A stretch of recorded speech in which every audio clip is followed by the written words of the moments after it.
SCO summit में prime minister Modi, Xi Jinping और Vladimir Putin की एक मंच पर मौजूदगी से अमेरिका की चिंता साफ साफ नजर आने लगी है और अब वॉशिंगटन खुलकर भारत से अपनी दोस्ती की अहमियत गिनाने लगा है। नई दिल्ली में अमेरिकी दूतावास ने भारत से दोस्ती का हवाला देते हुए एक लंबा चौड़ा पोस्ट लिखा है। यह पोस्ट हुआ है आज सुबह 11:30 बजे। अभी तक इसको लगभग 6.5 लाख लोग देख चुके हैं। क्यों आज ही के दिन यह पोस्ट? आज ना भारत का स्वतंत्रता दिवस, ना ही कोई रिपब्लिक डे, ना हमारे और उनके संबंध स्थापित होने की कोई वर्षगांठ, ना कोई हमारा बड़ा लीडर उनके यहां गया है, ना कोई उनका बड़ा लीडर यहां आया है। तो ये पोस्ट आज इस वक्त क्यों की गई? आज सुबह इसलिए की गई क्योंकि आज सुबह ये समिट शुरू होना था, एससीओ का समिट, और उसके बाद प्राइम मिनिस्टर मोदी और राष्ट्रपति पुतिन के बीच मुलाकात होनी थी। कल शी जिनपिंग और प्राइम मिनिस्टर मोदी की मुलाकात हो चुकी है। कहा गया है इसमें, जरा ये देखिए आप। The partnership between United States and India continues to reach new heights. क्या मतलब गहराइयों को ऊंचाइयां कहा जाने लगा है अमेरिका में? कौन सी नई ऊंचाइयों पर पहुंच रही है भारत और पाकिस्तान अमेरिका के रिश्ते? खैर, इन्होंने आगे लिखा, it is a defining relationship of the 21st century. 21वीं सदी के सबसे महत्वपूर्ण संबंधों में से एक है। This month we are spotlighting the people, progress and possibilities driving us forward from innovation and entrepreneurship to defence and bilateral ties. It is the enduring friendship between our two peoples that fuel this journey. दोनों देशों के लोगों के बीच तो मैत्रीपूर्ण संबंध है, कोई शक नहीं। अमेरिकी सरकार ने कौन सी मैत्री दिखाई भारत के साथ पिछले कुछ दिनों के अंदर, यह सवाल जरूर है। और उसके नीचे पोस्ट किया गया है अमेरिका के विदेश मंत्री को कोट करते हुए, उनकी तस्वीर लगा करके, secretary of state Marco Rubio. और वो कोट है, enduring friendship between our two peoples is the bedrock of our cooperation and propels us forward as we realize the tremendous potential of our economic relationship. Economic relationship में तो आपने मट्टी का तेल डाल के आग लगा दी और कह रहे हैं कि इसकी वजह ये बेडरॉक है हमारे और अमेरिका के रिश्तों का। आज इस पोस्ट का क्या मतलब है त्रिपाठी जी? नहीं, मतलब वही है, डर सबको लगता है, गला सबका सूखता है। अमेरिका को भी डर लग रहा है किसी भी वजह से। अगर ये रशिया, इंडिया, चाइना, ये जो त्रिकोण है ये थोड़ा पक्का वाला हो जाए, थोड़ा सीमेंटेड हो जाए, तो सबसे ज्यादा मुश्किल किसको होने वाली है? और फिर आप इसको दूसरी तरह से देखिए ना, अमेरिका चलता कैसे है? अमेरिका मूल रूप से दो चीजें हैं, एक डिफेंस यानी जो आर्म्स एम्युनिशन है, और दूसरा डॉलर। इसके अलावा और कुछ नहीं अमेरिका की ताकत का राज। अगर ये तीनों देश एक साथ आ जाएं, कुछ समय के लिए भी आ जाएं, थोड़े अपने जिसको कहें कि जो झगड़े वाली चीज है सिर्फ वही कम कर दें, उतने में ही अमेरिका की ऐसी की तैसी हो जाएगी।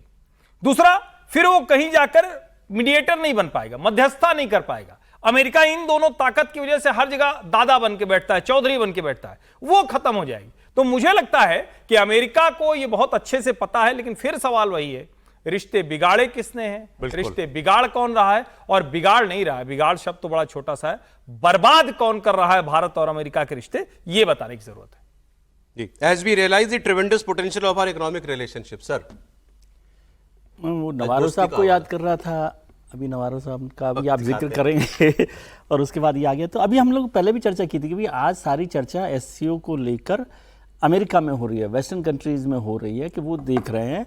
और यही इसकी सफलता भी कह सकते हो, कामयाबी कह सकते हो, कि आप जिसे कहते हैं कई बार कि ठाकर ठिकाने, राजस्थान में कहावत होती है कि ठाकर ठिकाने आ जाना। अच्छा, अकल ठिकाने आ जाना वाली बात है। तो अकल ठिकाने नहीं कह रहा, लेकिन मैं पहले भी कहा कि भारत को भी अमेरिका के साथ हमारे रिश्ते रखने की जरूरत है। दोनों बातें जिस पर हर्षी भी जिक्र करते हैं, मैं बार बार कहता हूं कि चीन और अमेरिका में फ़र्क यह है कि अमेरिका एक डेमोक्रेटिक कंट्री है, दूसरा हमारा असल में बिजनेस साझेदार वो है। तो दोनों तरह से हमारे लिए फ़ायदेमंद वो होता है अमेरिका के साथ। और अमेरिका को भी समझ में आया कि इस रिश्ते में ज़्यादा दूरी बननी चाहिए। चीन के साथ हो जाए जो बात हो रही है, एससीओ के साथ हो रही है, नहीं हो रही है।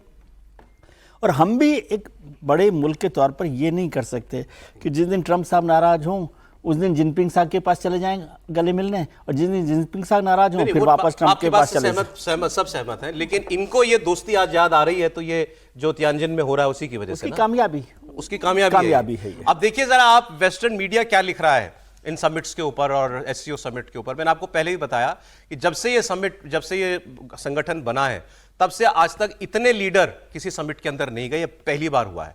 और कितनी अमेरिका के अंदर कितनी हलचल है, या आप अमेरिकी अखबारों की कवरेज देखेंगे तो उससे आपको पता चलेगा। वॉशिंगटन पोस्ट से लेकर न्यूयॉर्क टाइम्स सब ट्रंप के टैरिफ बम के बाद तीन महाशक्तियों के मिलन की खबरों को जोर शोर से छाप रहे हैं, तवज्जो दे रहे हैं। न्यूयॉर्क टाइम्स ने लिखा, शी जिनपिंग अपनी ताकत दिखाने के लिए एससीओ समिट का इस्तेमाल कर रहे हैं। ठीक है। वॉशिंगटन पोस्ट कह रहा है कि ट्रंप की टैरिफ नीति ने दो विरोधी नेताओं को एक साथ ला दिया। वॉल स्ट्रीट जर्नल ने लिखा कि दुनिया के 4 में से 3 सबसे ताकतवर नेता मिल रहे हैं। वॉशिंगटन पोस्ट लेकिन सबसे डायरेक्ट कह रहा है, यह मोदी और शी जिनपिंग की मुलाकात पर है, कि ट्रंप की टैरिफ नीति ने दो विरोधी नेताओं को भी एक साथ ला दिया।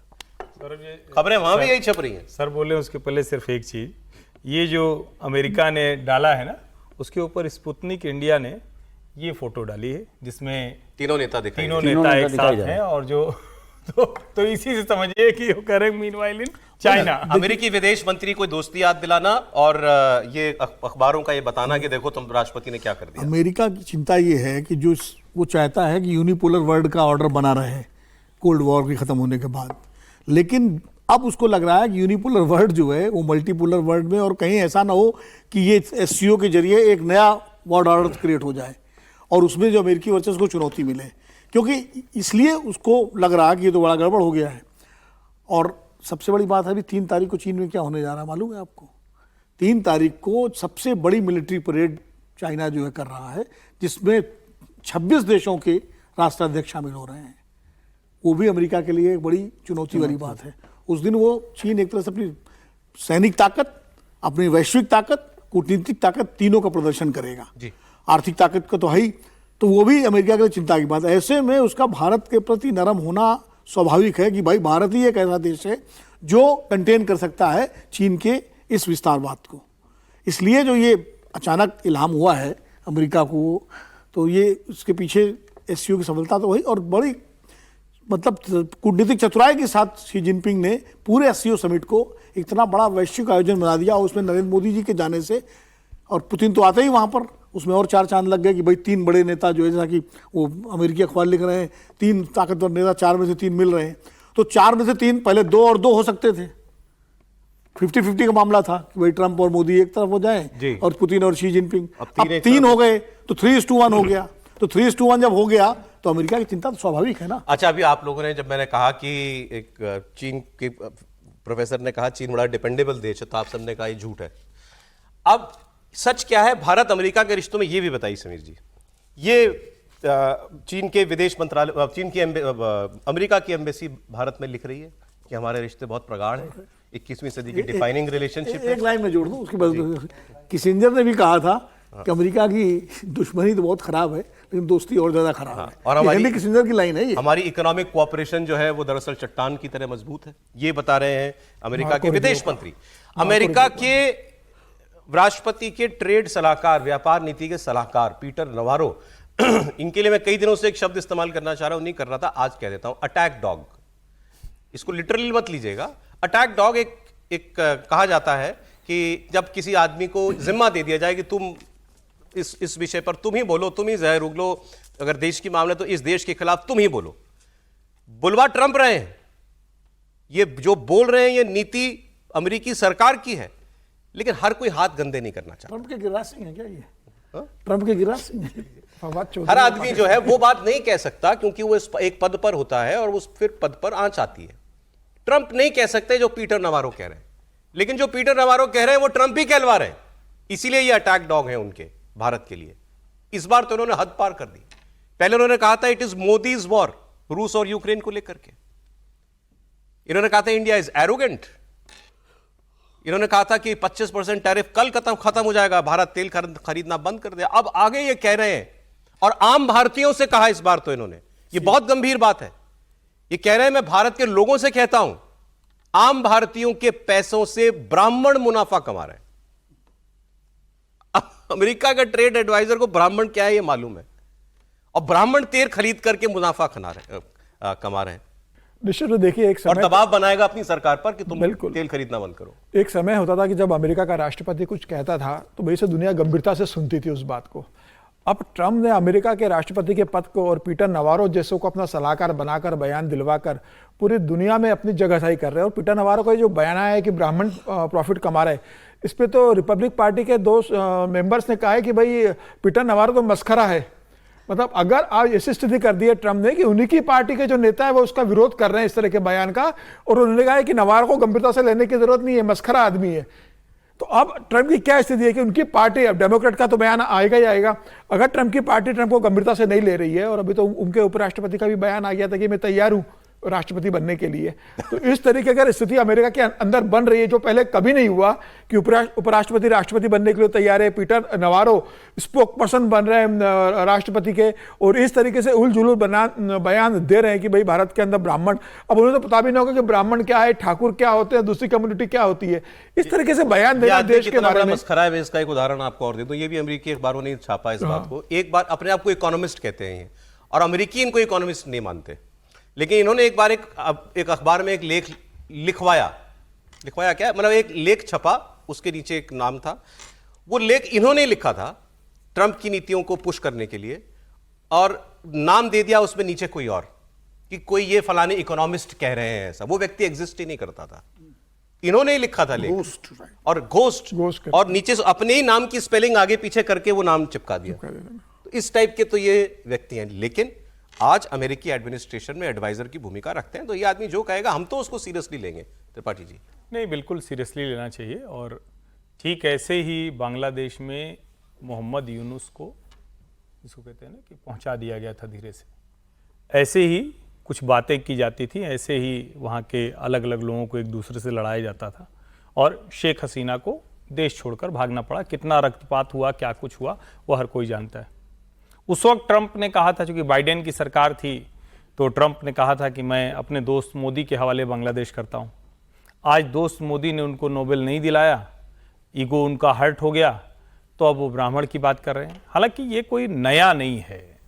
ट्विटर जब हुआ करता था, जब एक्स नहीं था, जब एलन मस्क ने नहीं खरीदा था, तो जैक डोर्सी भारत आए और इस देश की कुछ महिला पत्रकार, कुछ महिला अलग अलग कॉरपोरेट में काम करने वाली 7-8 महिलाओं के साथ एक फोटो खिंचवाई, और उस पर एक उनको पोस्टर पकड़ाया गया, इसमें लिखा हुआ था स्मैश ब्राह्मणिकल पैट्रियार्की।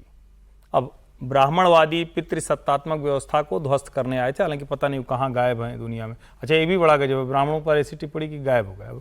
नवारो साहब कितने दिन के हैं ट्रंप के सलाहकार, मुझे नहीं पता। लेकिन मूल बात क्या है, क्या ये उस डिजाइन का हिस्सा है जिसमें राहुल गांधी पिछले लंबे समय से काम कर रहे हैं?